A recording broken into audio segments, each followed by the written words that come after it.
pessoal, sejam muito bem-vindos ao nosso Pod Café com Direito. Hoje nossa conversa será sobre o Plano Nacional de Educação.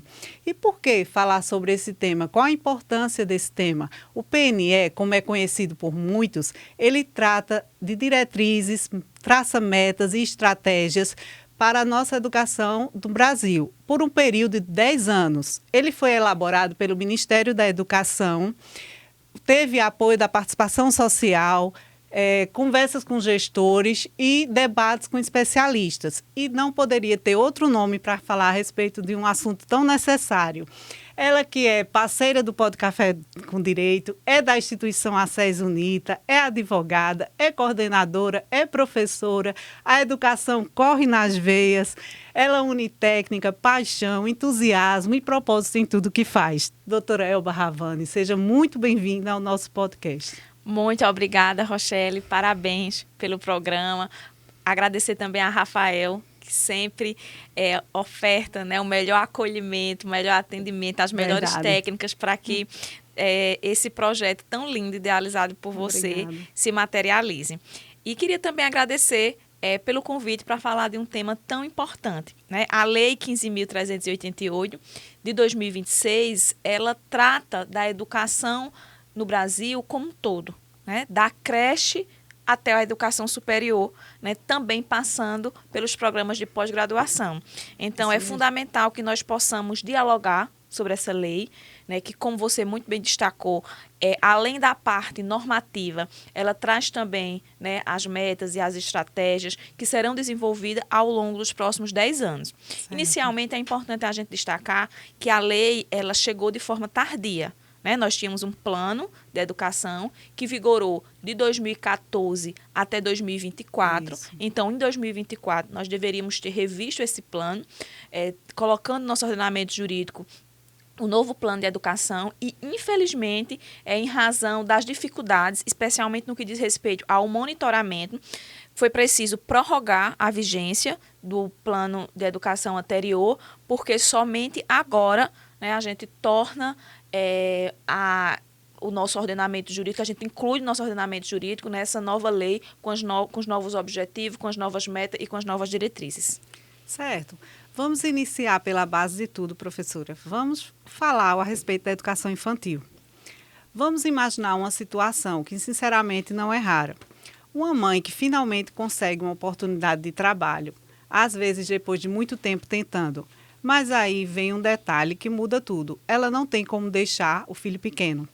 Ela procura vaga em creche, tenta alternativas e, no fim, o que resta a essa mãe é abrir mão da oportunidade de trabalho. Isso não é exceção. É uma realidade que se repete muito. E aí, quando a gente fala de educação infantil, fica claro que não é só sobre educação, é sobre autonomia, sobre renda, sobre organização de vida. Mesmo sendo um tema que aparece tanto em discursos e em promessas, na opinião da senhora, qual mudança seria mais viável para mudar essa realidade da educação infantil no nosso país? Muito bom essa colocação, né, Rochelle? A gente precisa compreender o direito à creche como um direito da criança e também como um direito da família. Isso e que impacta principalmente na autonomia financeira das mulheres, né? Se as mulheres têm lugar seguro para deixar as crianças e que se esses espaços são espaços, né, de socialização, são espaços de práticas educativas, né, de vivências, a gente contribui para a igualdade no nosso país, né, para a igualdade entre homens, né, e mulheres, porque muitas vezes quando as mulheres não têm esse local seguro para deixar as crianças, elas que ficam fora do mercado de trabalho, como você destacou.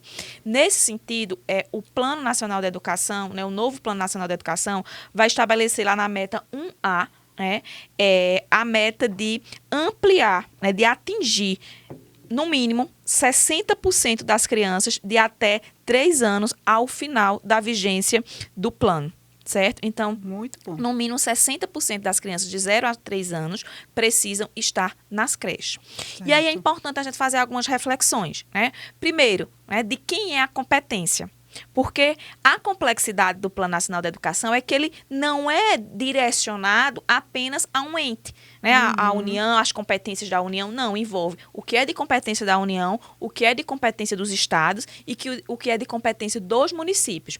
Nessa situação concreta, a creche é de responsabilidade dos municípios. Certo. O estado e a União, eles vão entrar como parceiros especialmente no que diz respeito ao financiamento da construção dessas creches, mas é uma responsabilidade constitucional dos municípios.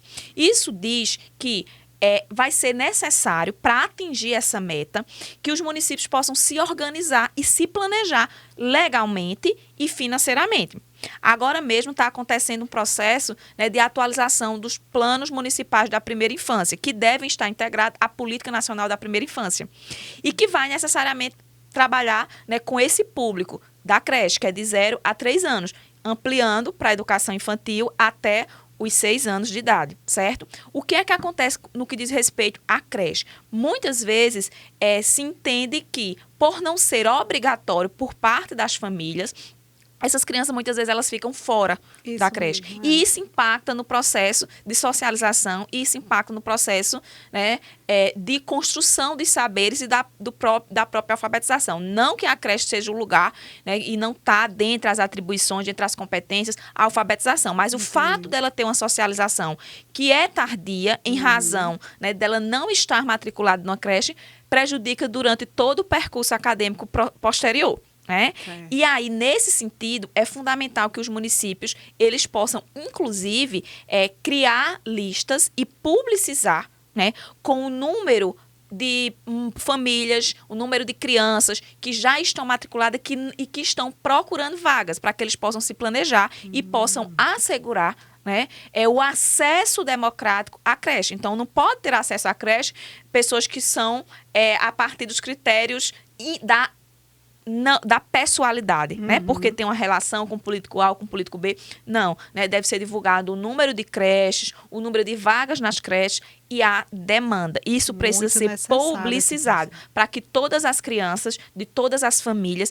E aí pode a legislação no âmbito municipal, inclusive, estabelecer prioridades, né? O que não significa que as demais não terão acesso à creche, mas que daquelas mães, né, que necessitam, né, colocar na creche para ter assegurado o seu direito ao trabalho, das mulheres em situação de violência doméstica, né, há também toda uma articulação para a gente reduzir as desigualdades entre crianças brancas e crianças negras. Então, isso também pode ser estabelecido, né, para que a gente possa, efetivamente, no nosso país, assegurar o acesso e a permanência à educação nos primeiros anos de vida, porque isso impacta durante todo o percurso acadêmico da criança. Verdade. E depois que essa criança entra na escola? Eu já vi casos de alunos que estão ali todos os dias, frequentam, passam de ano, mas quando precisam ler um texto simples ou interpretar algo básico, tem muita dificuldade.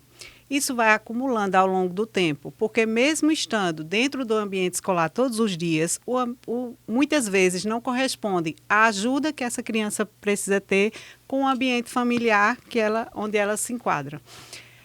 Diante desse enorme desafio, a senhora acredita que hoje existe algo concreto que possa ser feito para mudar essa realidade? E se tem, quais são essas práticas para que haja uma mudança que realmente faça diferença na vida dessas crianças?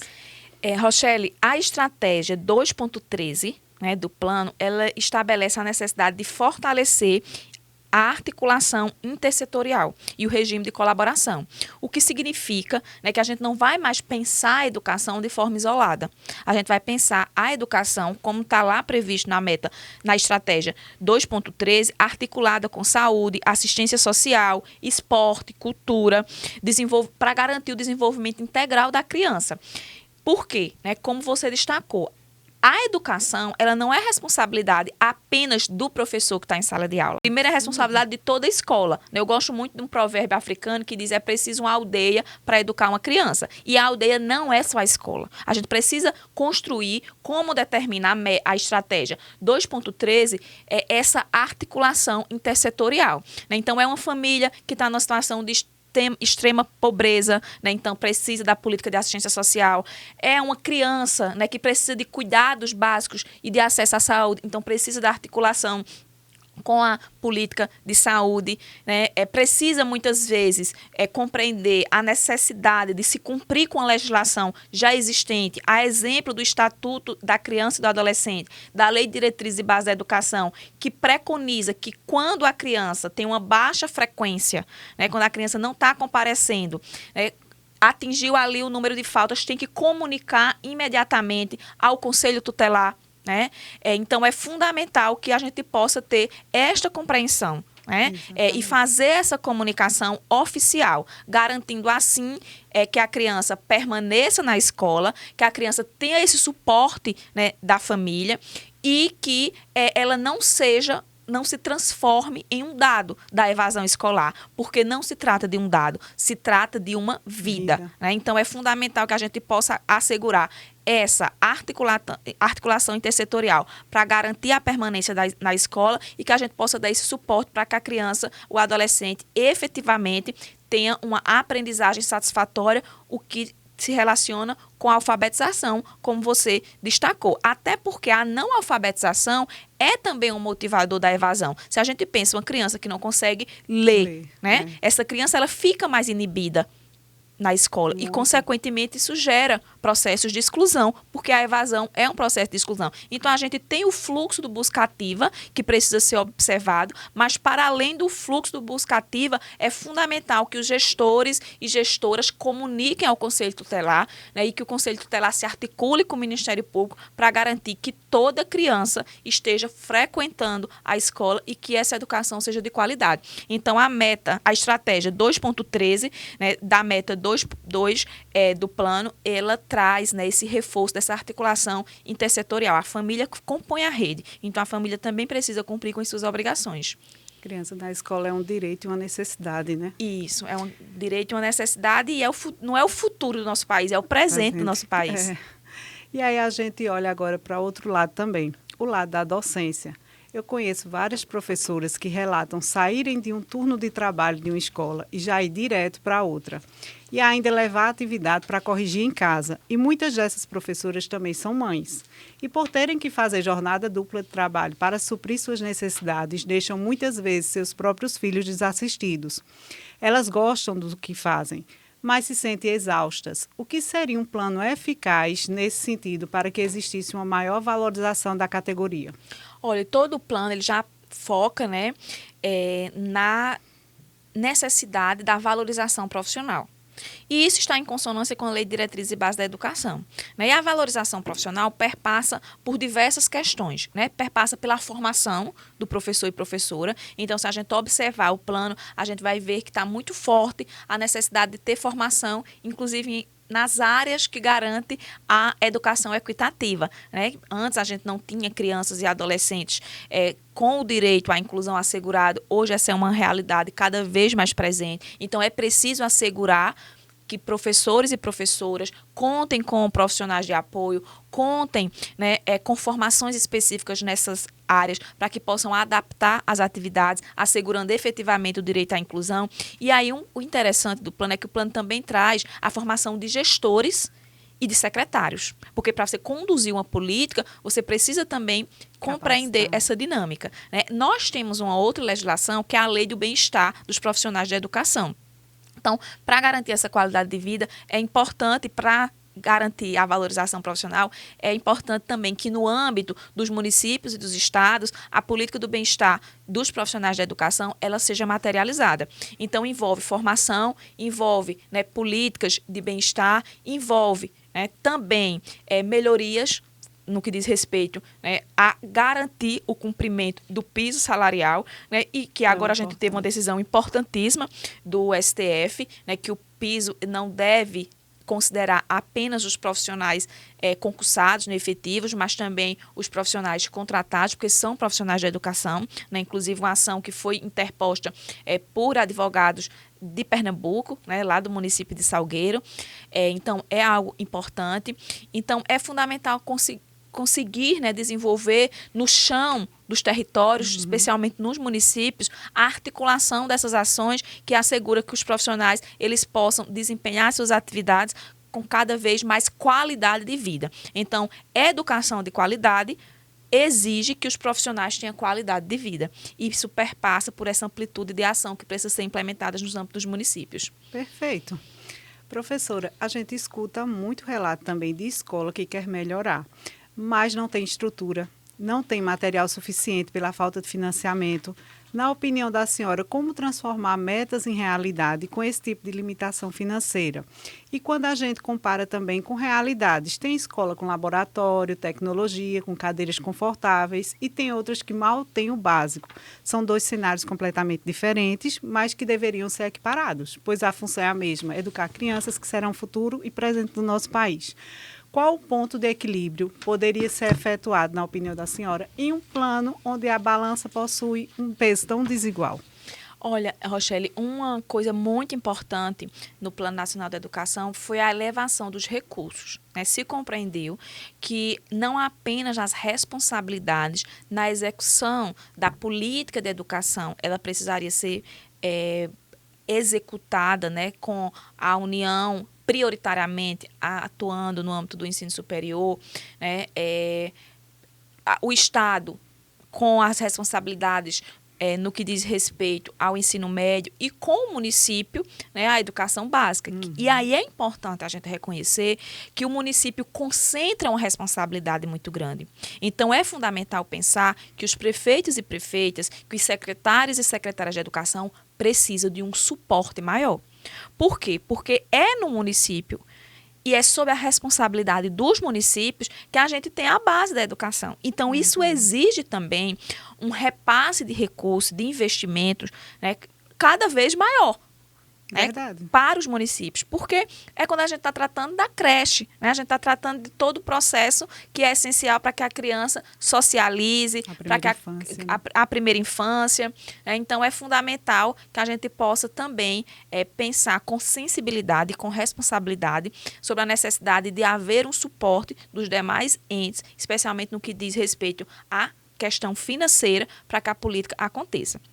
O plano, ele traz estratégias importantes no sentido de assegurar a infraestrutura. Certo. Primeiro, se a gente tem como meta, né, elevar a inclusão, todas as nossas escolas precisam, do ponto de vista estrutural, né, ter esse compromisso em promover reformas que assegurem a inclusão. Certo. Né? Então, é fundamental a gente compreender que o clima ele impacta no processo de ensino e aprendizagem. É fundamental a gente garantir ar-condicionado ou salas bem ventiladas para todas as escolas, inclusive para as escolas do campo, principalmente para as escolas quilombolas, para as escolas indígenas, que muitas vezes são negligenciadas.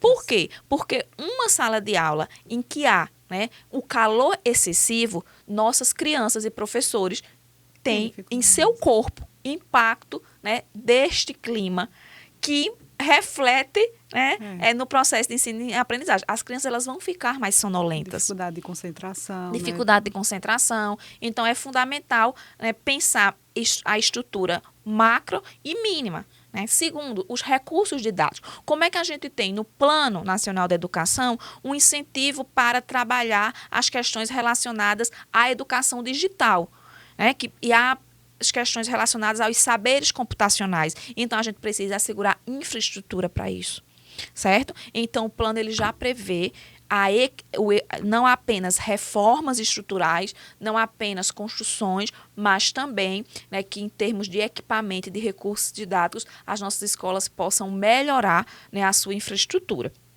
E isso precisa ser feito assegurando a igualdade regional, né? Então, não pode uma região a gente ter escolas com excelente infraestrutura e outras não, né? Municípios com excelente no próprio estado, né? Eu circulo muito aqui, eu presto consultoria jurídica educacional em vários municípios aqui em Pernambuco e a gente percebe essa diferença de uma escola para outra, de um município para outro, de uma rede. Né, às vezes os municípios estão ali do lado e é gritante, como você destaca. Então, é fundamental que a gente possa aí assegurar, né, um padrão mínimo de qualidade para todas as crianças de todo o nosso país. Esse é um grande desafio. E isso exige também que nós possamos assegurar, né, orientação e que os órgãos de controle eles também fiscalizem. Né? Fiscalize esse repasse do recurso para que os recursos eles sejam efetivamente investidos no que diz respeito à melhoria dessa infraestrutura.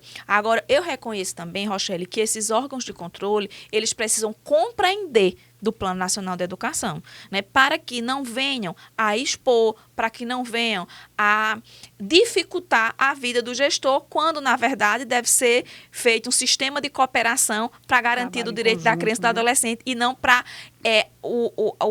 os procedimentos burocráticos retardar que a infraestrutura necessária chegue até a criança, porque é desses procedimentos que depende a garantia do direito à educação. Então, eu reconheço que, inclusive, profissionais do direito precisam necessariamente, para fazer uma boa ação também no campo jurídico, né, precisam se debruçar sobre a Lei 15.388 de 2026 e compreender o Plano Nacional de Educação.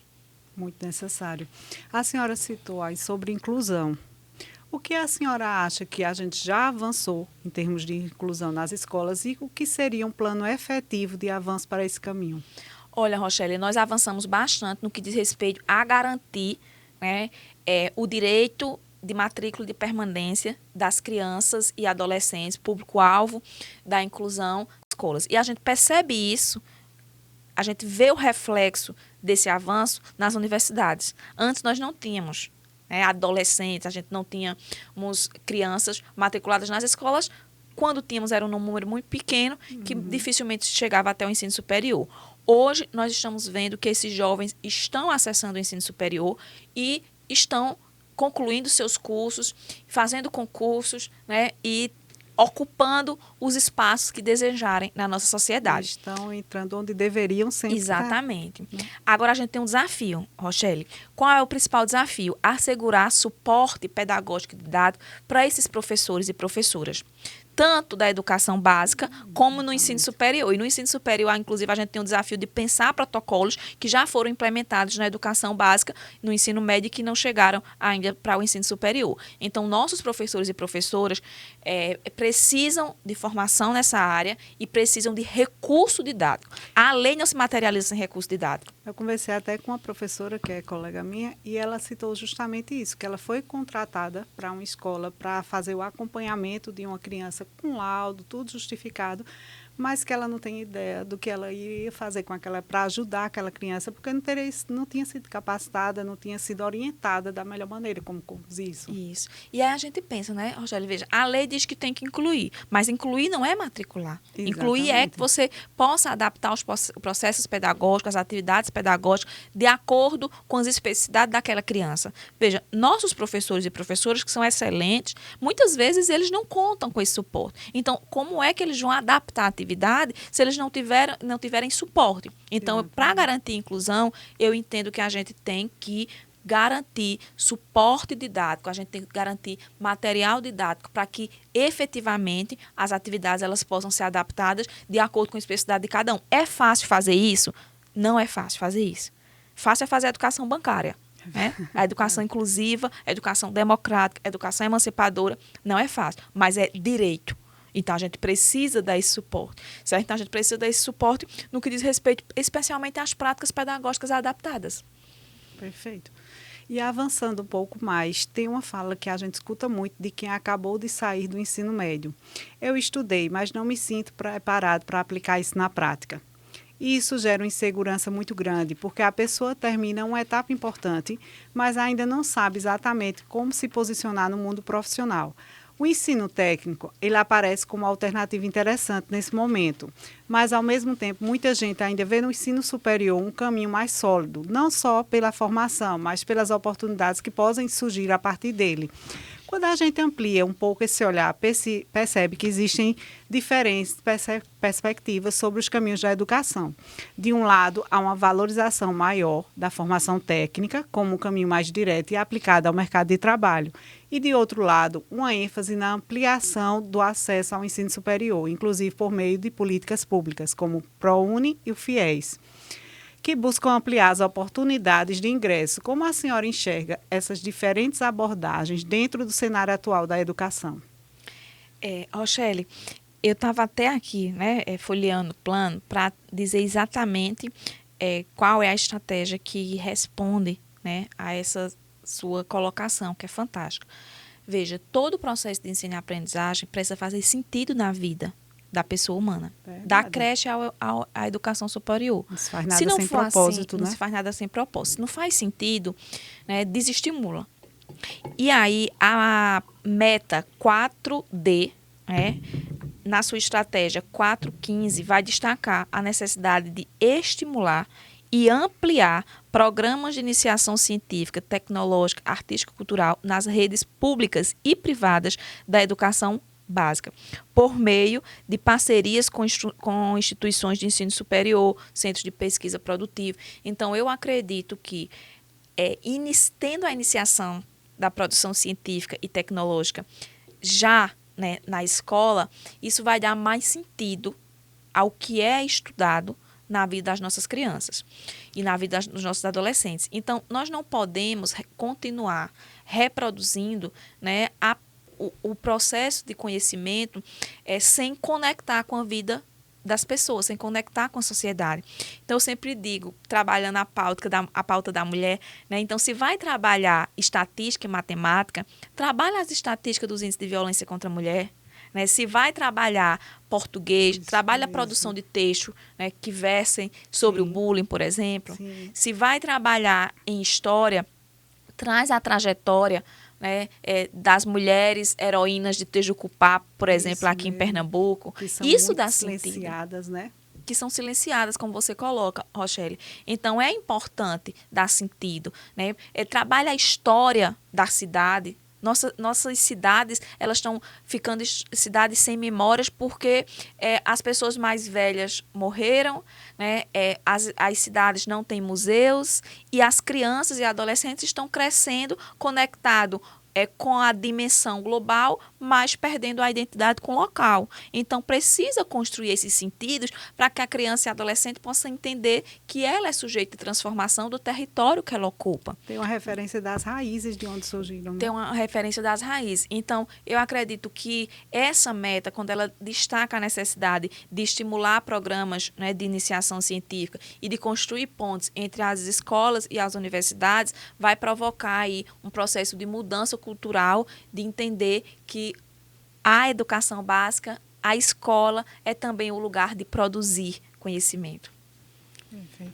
Quando a gente olha para o ensino superior, também aparecem alguns desafios muito importantes ao longo do caminho. Muitas vezes o estudante ele consegue ingressar, inclusive por meio dessas políticas públicas que citei anteriormente, mas depois ele enfrenta dificuldades para se manter ou até mesmo para se inserir no mercado de trabalho.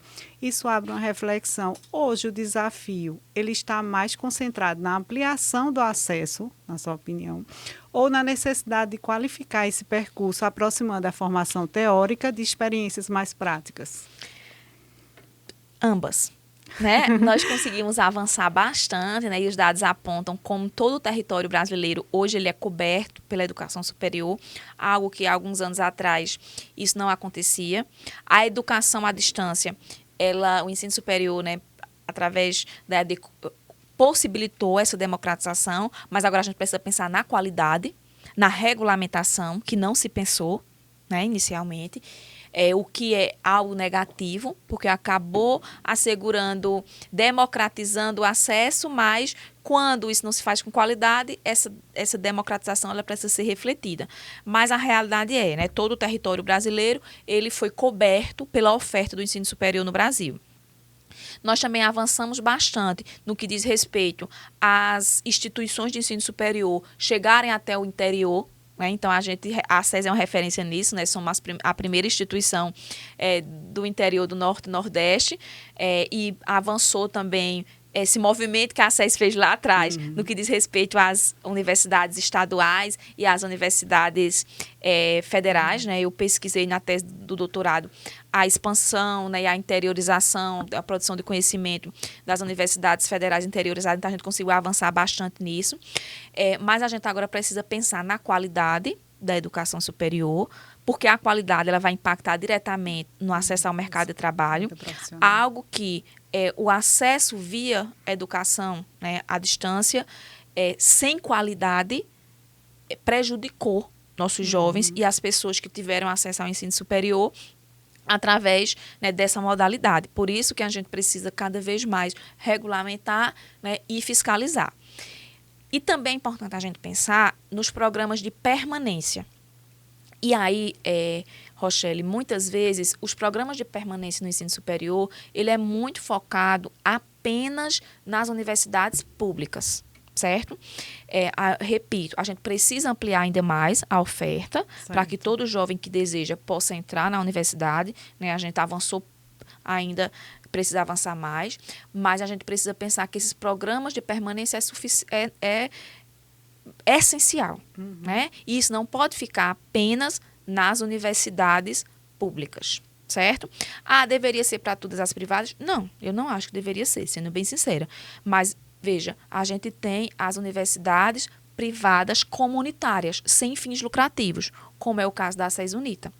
Então, nessa situação, né, em que é claro o objetivo, né, dessas universidades, desses centros universitários, né, comunitários que servem, que existem para servir a comunidade, né, para desenvolver, para impulsionar o processo de conhecimento, né, para a sociedade, no território no qual ela ocupa, eu entendo que deveria ser observado também a garantia, né, e que esses programas alcançassem esses jovens. Então, a gente tem, na estratégia 1414, né, implementar a política de auxílio aos estudantes com filhos, de forma a propiciar a inclusão e a permanência na educação superior.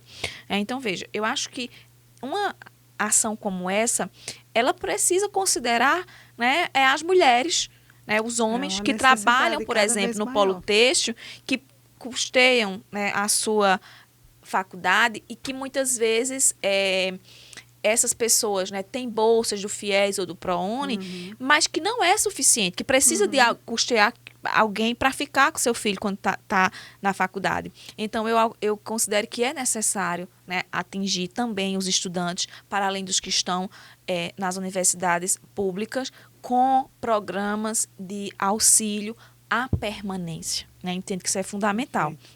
Para quem é prounista, eu fui estudante prounista, né? Só que não é só a questão da bolsa. Né? Tem o direito à permanência, ele implica questão de transporte, questão de moradia, né? Então, veja, de alimentação. Então, muito importante que a gente tenha, né, recentemente comemorado 20 anos do ProUni. Mas a gente precisa avançar. O estudante do ProUni precisa ter um auxílio permanência.